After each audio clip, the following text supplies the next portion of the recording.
Bismillahirrahmanirrahim. Assalamualaikum warahmatullahi wabarakatuh. Alhamdulillahirabbil alamin wa bihi nasta'in ala umurid dunya waddin. Wassalatu wassalamu ala asrafil anbiya'i wal mursalin wa ala alihi wa ashabihi ajma'in. Alhamdulillah, segala puja kepada Allah yang telah memberikan kepada kita nikmat iman, nikmat Islam.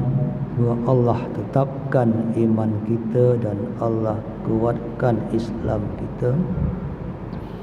Salam dan salam kepada baginda Rasulullah sallallahu alaihi wasallam. Semoga Allah jadikan kita menjadi umatnya yang terbaik dengan mengikuti sunnah-sunnah, akhlak dan perjuangan Rasulullah sallallahu alaihi wasallam. Kita dapat berjumpa dengan dia nanti di hari kiamat, masuk surga bersama-sama Rasulullah. Amin amin ya rabbal alamin. Insyaallah pada pagi hari ini saya akan tadabbur surah-surah tentang fitrah manusia. Sebelumnya saya mengucapkan taqabbalallahu minna wa minkum wa ja'alna minal aidin wal faizin. Semoga Allah menerima amal-amal kita dan menjadikan kita menjadi orang-orang yang kembali kepada fitrah untuk menjadi pemenang dalam kehidupan. Masih berkenaan dengan hari raya. Kenapa saya ambil ayat fitrah? Karena kita baru saja meraihkan Aid Al-Fitri. Aid adalah kembali. A'ada yu'idu aidun, kembali. Fitri adalah fitrah. Ke Aidul Fitri maksudnya kembali kepada fitrah. Dan ini menjadi starting point hidup manusia untuk mengenal dirinya, kedudukannya di depan Allah Subhanahu wa ta'ala.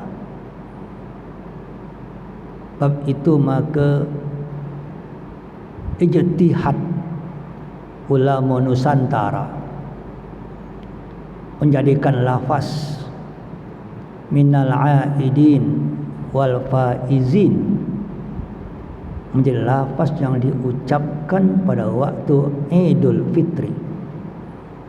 Itu ijtihad ulama Nusantara. Sebetulnya kalimat itu mahzuf.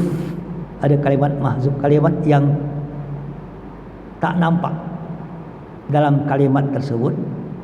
Sempurnanya waja'alna, dan jadikanlah kami ya Allah minal aidin, menjadi orang-orang yang kembali kepada fitrah. Itu maksudnya.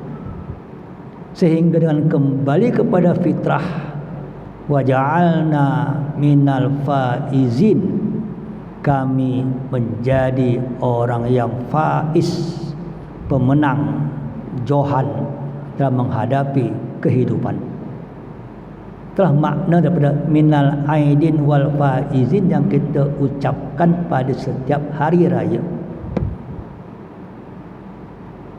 Kalau ikut Nabi, Nabi hanya ucapkan taqabbalallahu minna wa minkum. Betul.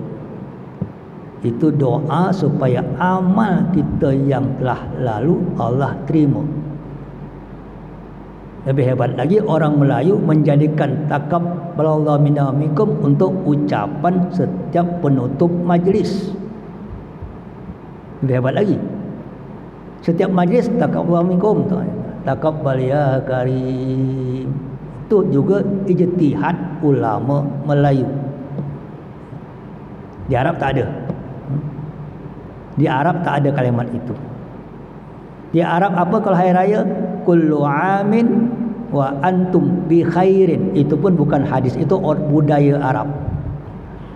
Yang hadis taqabbalallahu minna wa minkum, itu hadis. Budaya Arab kullu amin wa antum bi khairin. Setiap tahun kamu dalam kebaikan. Itu budaya Arab. Budaya Melayu minnal aidin wal faizin. Menjadi orang kembali kepada fitrah dan menjadi pemenang dalam kehidupan. Jadi kullu amin wa antum bi khairin tak ada hadis juga, sama.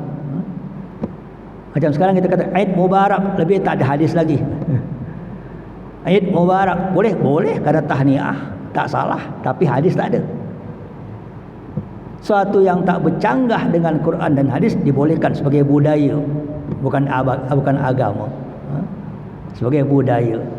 Selama budaya tidak bercanggah dengan Al-Quran dan hadis, akidah, syariah dan akhlak. Itu standar dalam budaya. Suatu yang boleh tahniah dibolehkan. Kalau kamu diberi orang sesuatu haniun, berikanlah dia tahniah, dibolehkan. Apa bentuk tahniah? Terpulang budaya masyarakat. Itu perintahnya. Kenapa kalimat minal aidin wal faizin itu disebut? Soalannya, mana ayatnya? Dan kenapa kita ucapkan itu? Sebagai saya kata awal, starting point hidup ini adalah engkau mengenal diri. Untuk kenal diri, kenal siapa engkau di depan Tuhan. Kenapa? Karena setiap bentuk, setiap sesuatu ada cetakannya. Setiap sesuatu benda itu ada cetakannya. Cetakan itulah dalam bahasa Arab bersama fitrah. Fatara itu fitrah, cetakan. Sesuatu yang dibuat untuk itu, itulah cetakan. Maka fitrah manusia apa? Fitrah manusia adalah beriman kepada Allah. Jadi sebetulnya kalau kita kembali kepada kesucian, kata orang, bukan menaik, kita kembali kepada suci. Suci apa? Suci daripada dosa, suci daripada syirik. Yang paling penting pertama, suci daripada syirik. Hidup ini hanya untuk beriman dan menyembah Allah Subhanahu wa ta'ala. Itulah fitrah manusia.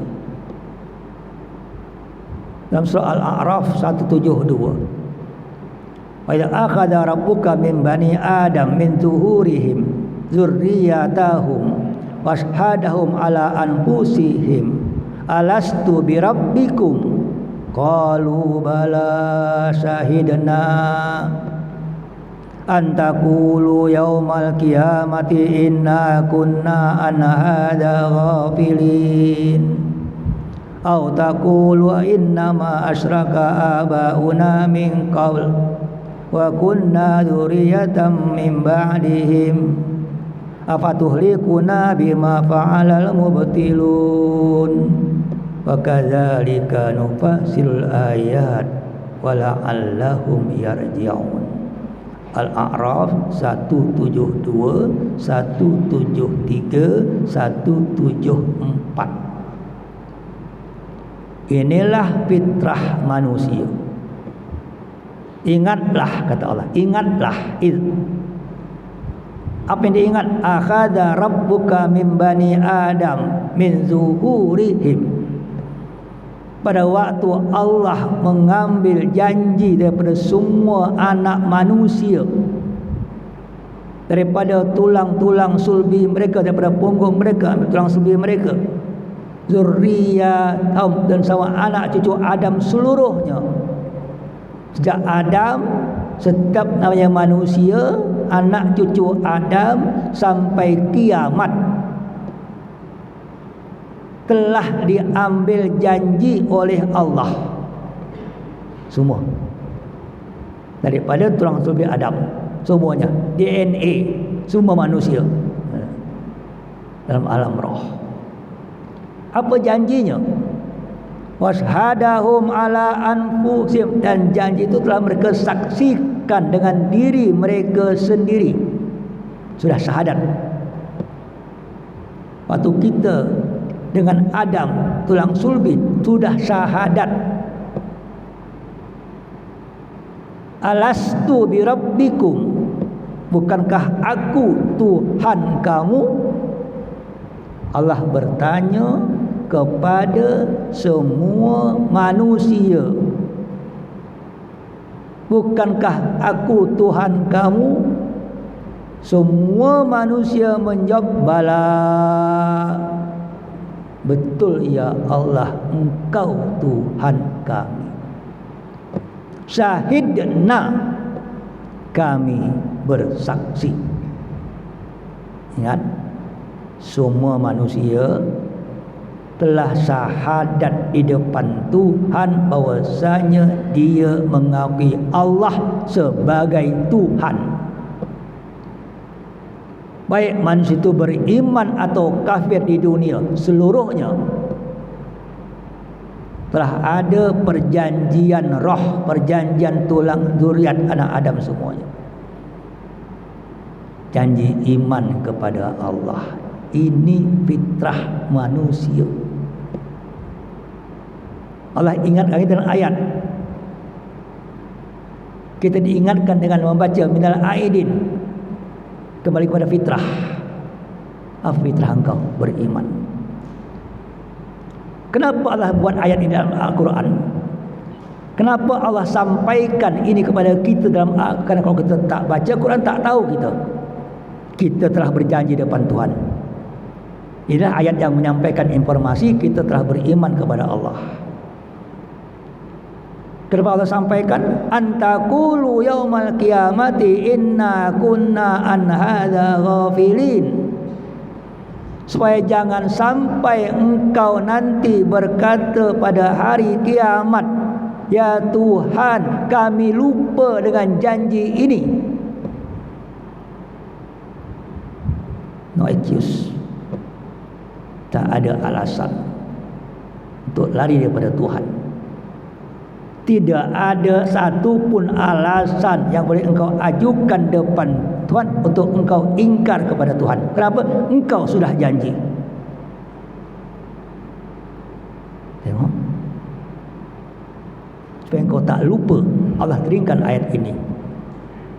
Setiap tahun tak lupa minal aidin wal faizin.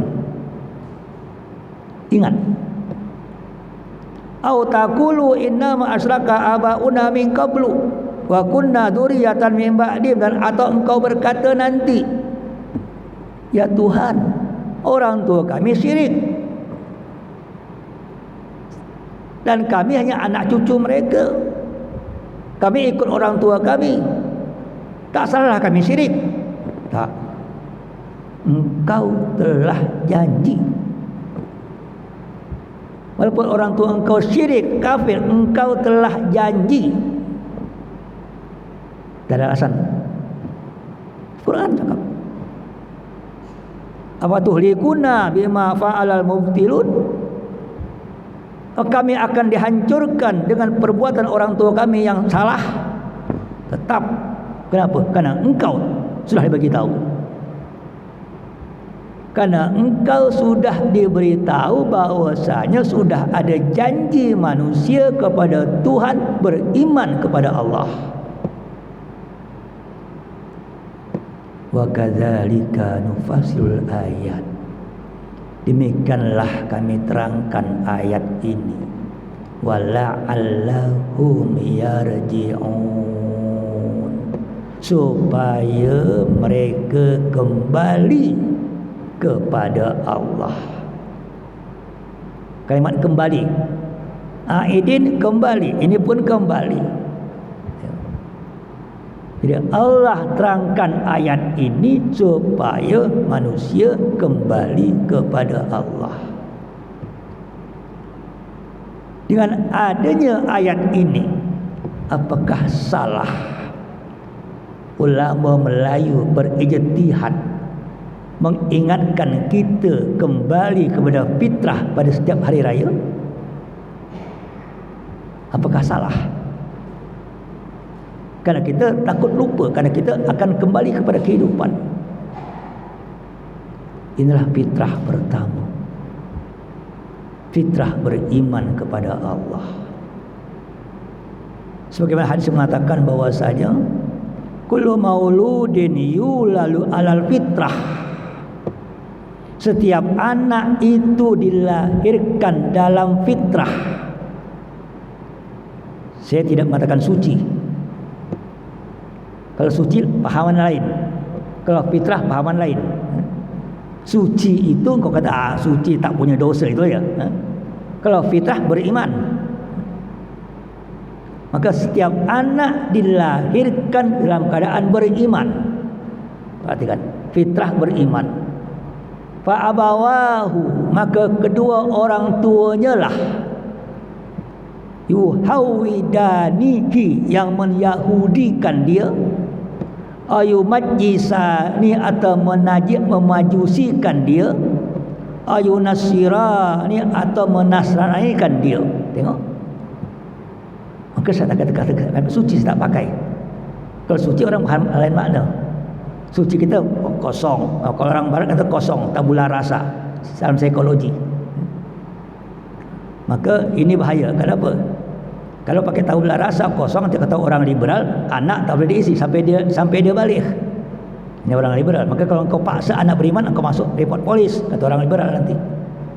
Kerana dia suci, dia jaga sucinya sampai dia balik baru tak suci.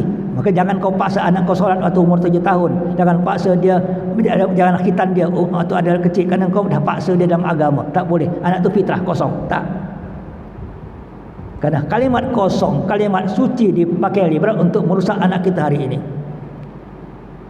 Kenapa kalau di barat hari ini orang tua tak boleh memaksa anak dalam iman dia? Akan masuk ke negeri Islam akan datang. Kalau sudah mulai ini dicuba. Maka fitrah dianggap fitrah beriman. Kenapa? Kerana hadis lagi mengatakan orang tuanya lah yang menjadikan dia Yahudi atau Nasrani atau Majusi. Hadis sahih riwayat Muslim Bukhari. Tengok. Maka waktu anak lahir beriman. Siapapun anak lahir beriman. Dah. Hanya tanggungjawab iman nanti pada waktu dia balik. Tengok. Lahir beriman. Maka kenapa kita setelah lahir, karena kita beriman, orang tua beriman, ayah beriman, ibu beriman, anak beriman, langsung tanpa syahadat. Karena kita sudah beriman sejak awal. Anak kafir hakikatnya beriman. Ya, hakikat. Hanya kenyataannya dia lahir di keluarga yang tidak beriman. Tengok. Maka orang tuanya akan menjadikan dia tidak beriman. Dia dapat lingkungan tidak beriman. Dia asalnya beriman, lingkungan tak beriman, keluarga tak beriman, suasana tak beriman. Kepada waktu dia balik, dia perlu syahadatkan kembali, ingatkan kembali syahadat asal. Hakikat anak orang kafir sebelum balik beriman masuk surga kalau dia meninggal sebelum balik. Hakikat anak orang kafir kalau dia sebelum balik itu anak beriman, masuk surga. Hanya kita tak boleh paksa anak kita kata tu anak beriman, nanti kita akan berkelahi sama ayahnya. Dia kalau meninggal sebelum balik kubur ayahnya, agama ayahnya, kayak Nasrani atau Majusi. Tak apa itu hukum dunia. Hakikatnya anak tu anak beriman. Ya. Kita jumpa dia nanti di surga insya-Allah. Jadi hukum agamanya, hukumnya anak macam anak kafir,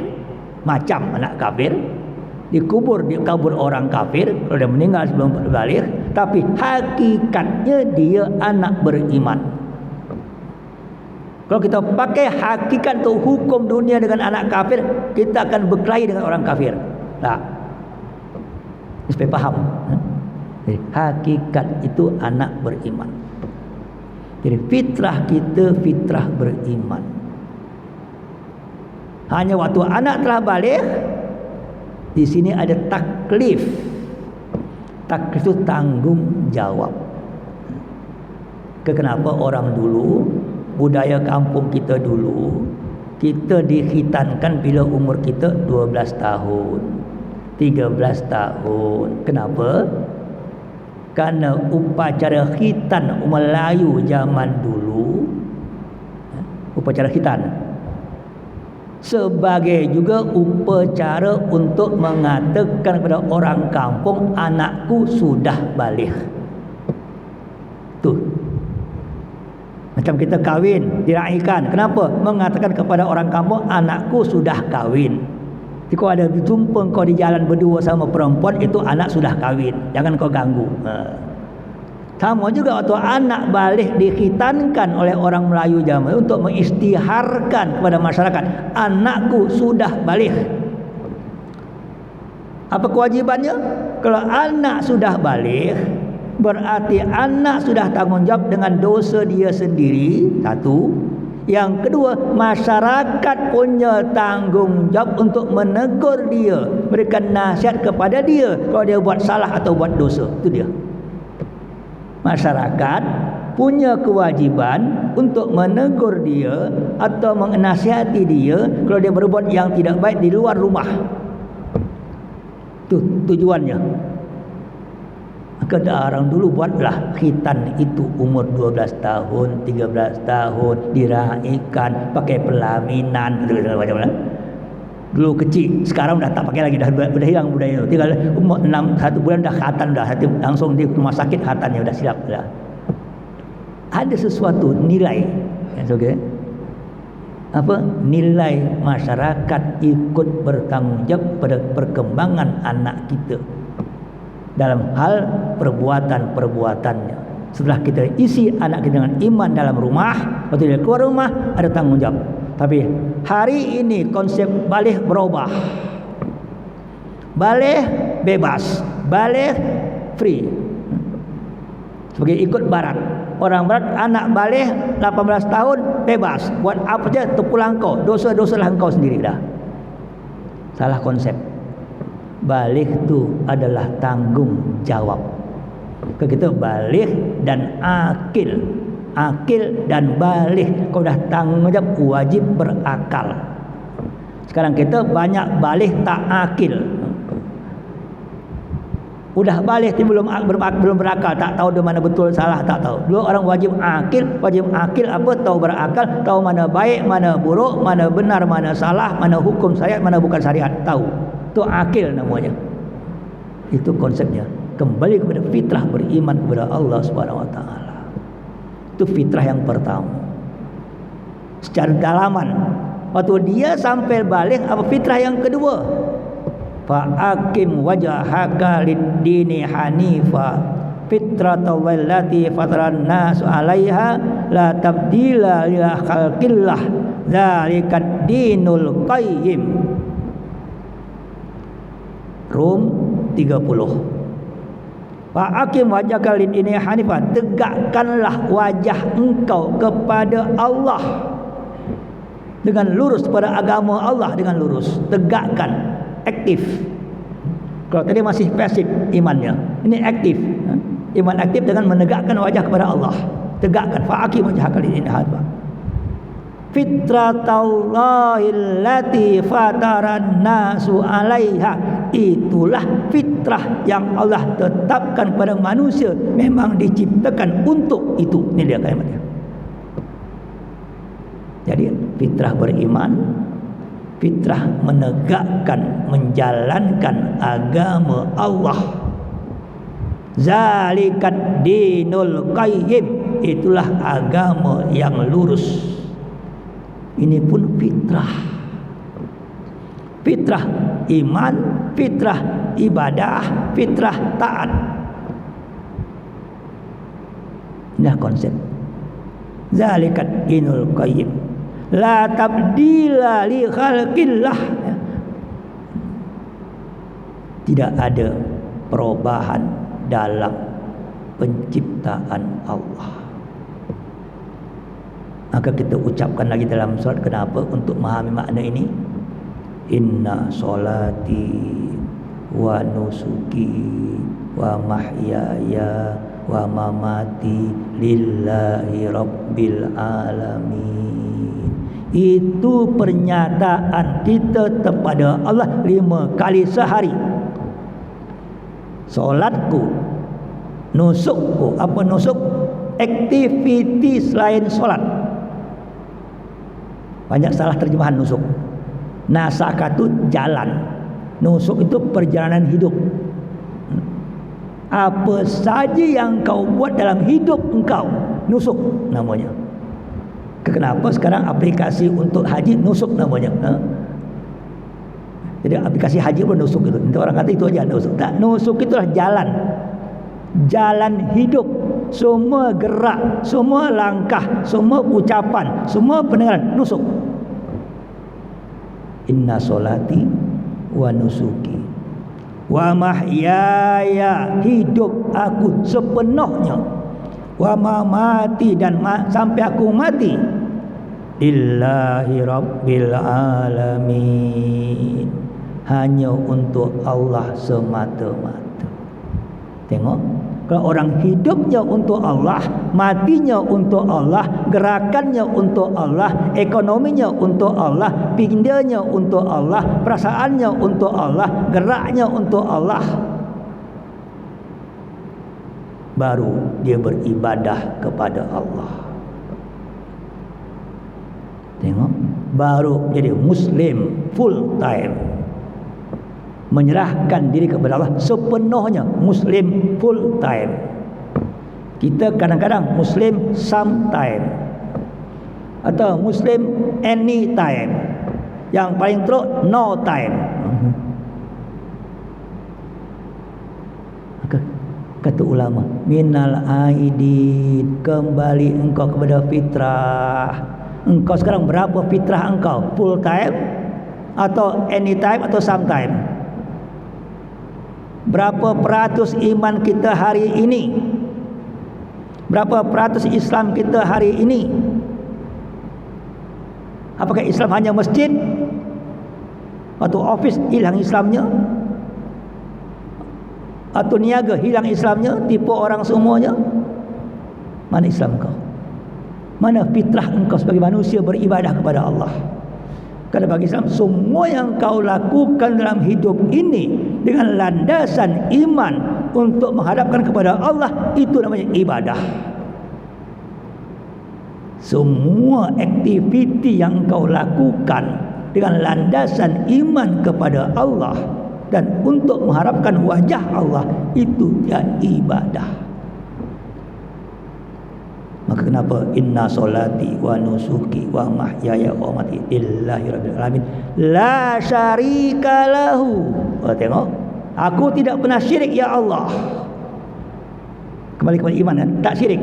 Aku lakukan kerana iman. Kenapa? Wa bizalika umirtu. Bagaimana ibadah? Aku melakukan semua perbuatanku karena perintah engkau. Kita melakukan kerana perintah Allah, ibadah. Kita melakukan kerana hawa nafsu, bukan ibadah. Kita melakukan sesuatu kerana perintah Allah, baru jadi ibadah. Apa beda orang kafir dengan orang Muslim dalam menolong orang lain? Sekarang banyak orang tolong Gaza. Orang tolong Gaza, kafir tolong juga, Muslim tolong juga. Orang kafir menolong karena kemanusiaan. Orang Islam menolong karena perintah Allah. Dua hal berbeza. Orang kafir menolong karena kemanusiaan. Kita menolong karena perintah Allah. Karena perintah menolong itu ibadah. Kenapa? Wa bizalika umirtu, sangat penting. wa ana minal muslimin, maka akulah orang muslim. Kalau kita melakukan segala sesuatu hanya kerana perintah Allah, itu muslim. Kembali pangkal jalan. Setelah itu kalau kata minal aidin, kembalilah ke pangkal jalan. Apa? Manusia yang beriman, yang beribadah kepada Allah Subhanahu wa taala. Ya, jadi fitrah beriman satu, fitrah beribadah satu. Maka zalikan dinul qayyim, itulah agama yang betul-betul lurus. La tablaqillah. Walakin aksaran nasi la ya'lamun. Banyak manusia tidak mengetahui. Kalau tadi banyak manusia lupa, ini banyak manusia tak mengetahui. Maka diingatkan tiap tahun diingatkan. Minal aidin. Itu faham. Karena kita banyak di Melayu kita ucapkan sesuatu tak faham-faham gitu. Minal aidin, itulah maknanya sebetulnya. Kenapa ada faizin? Tambah lagi. Fitrah yang ketiga adalah fitrah khalifah. Kalau saya hanya iman kepada Allah, ibadah dalam kehidupan, untuk kemanusiaan khalifah. Al-Baqarah ayat 30. Ingatlah pada waktu Allah berkata kepada malaikat, inni ja'ilun fil ardi khalifah.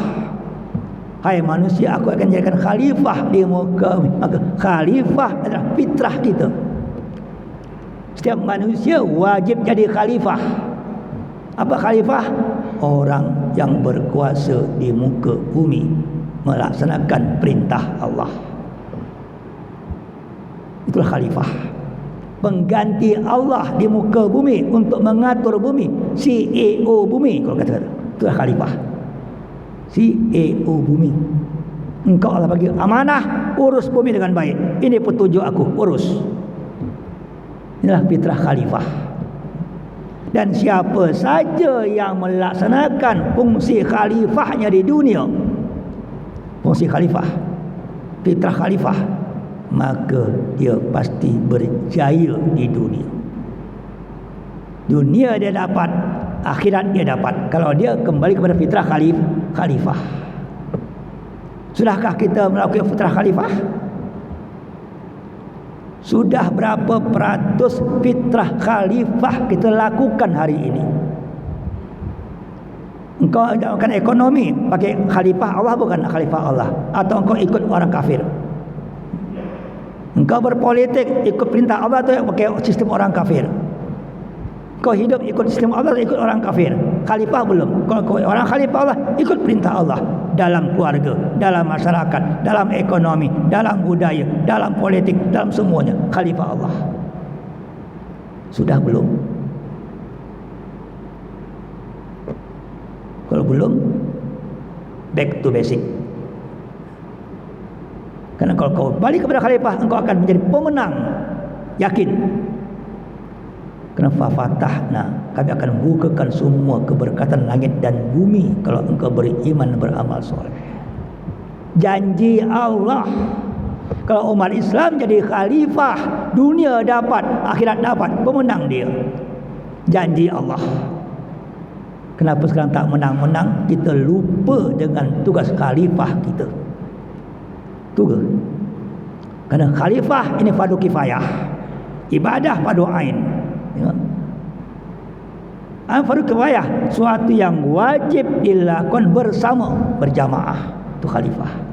Bagi tugas ekonomi, politik, budaya, sosial, apa saja, teknologi, sains, itu khalifah. Dan kita dalam konsep khalifah memang lupa.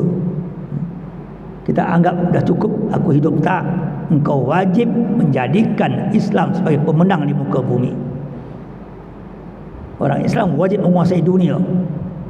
Kerana itulah kemenangan Islam sebetulnya. Kenapa? Kerana suatu yang untuk wajib jadi wajib. Contohnya, solat itu wajib ibadah. Untuk solat diperlukan tutup aurat. Tutup aurat itu membuat kain. Maka orang Islam wajib ibadah solat juga wajib membuat kain untuk tutup aurat. Itu khalifah. haji itu wajib. Untuk haji perlu kenderaan. Boleh kapal, boleh kereta, boleh pesawat. Kerana haji itu wajib, maka umat Islam wajib hukumnya pandai membuat pesawat, kapal atau kereta. Itu khalifah.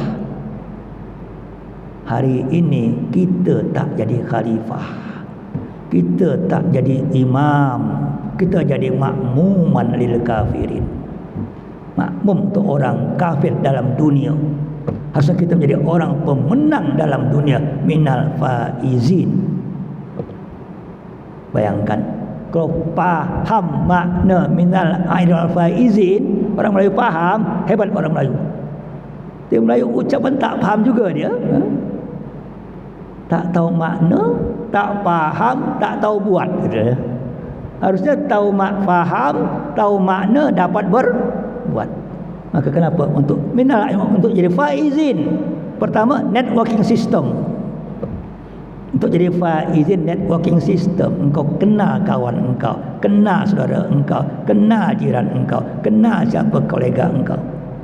Maka kita kerjasama. Kerana ini hak khalifah, hak fardu kifayah. Sama ke lepas hari raya jalan ke rumah orang semua minta maaf, mari networking system. Maka kenapa ialah konsep kenapa ada hari raya dalam Islam? Untuk manusia kembali kepada fitrah semula, menjadi hamba Allah yang beriman dan melaksanakan tugas khalifah di bumi Allah. Bahwa kita akan dapat Rabbana atina fid dunya hasanah wa fil akhirati hasanah wa qina adzabannar. Dunia kita bahagia, akhirat kita bahagia kerana kita menjadi pemenang di dunia. Dengan apa? Dengan melaksanakan tugas Allah semuanya, baik tugas ibadah dan tugas khalifah di depan Allah Subhanahu wa taala sebetulnya. Semoga dengan hari raya ini kita menjadi orang-orang yang kembali kepada fitrah dan orang-orang yang menjadi khalifah dengan kondisi posisi masing-masing sebetulnya.